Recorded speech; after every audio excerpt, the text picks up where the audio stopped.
شيخ زين، أنا الحقيقة يعني لا تابعة لأي طائفة، ولا يعني كل الطوائف هدول أنا يعني ما بتدخل مخي صراحة، ولا أنا شيعية ولا ملحدة. فبتمنى أسألك يعني تعطيني الإجابة عليه. هلأ الإسلام يعني أنا حسيته من خلال كلامك إنه يعني كل شيء مقنع فيه وبيمشي مع العقل، وكل شيء كنت فعلا متشككة فيه. آم، يعني يعني أقنعتنا فيه. بس شغلة وحيدة يعني هي اللي عملت لي سيت باك، أو يعني موقفتني. تفضل. آم، هلأ بالقرآن ليش عادي إنه المرأة تنضرب؟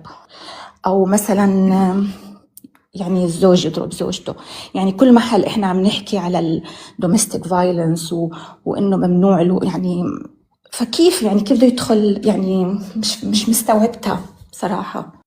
طيب، أنت هذا هو سؤالك؟ يعني هذا اللي أكتر شيء هيك مرددني يعني. فاهم علي؟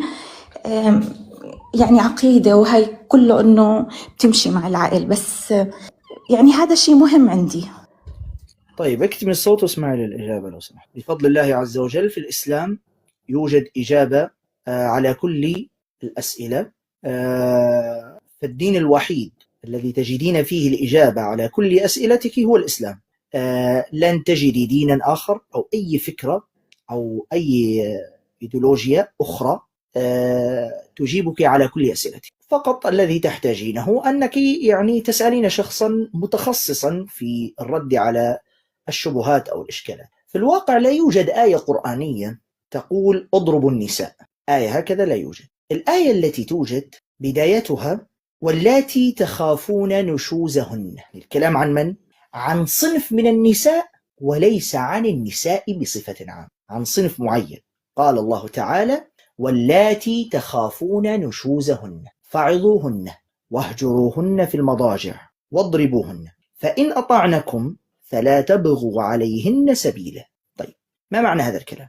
أولا، كما قلنا أن الآية تتحدث عن صنف من النساء، ألا وهو الصنف الناشز، واللاتي تخافون نشوزهن.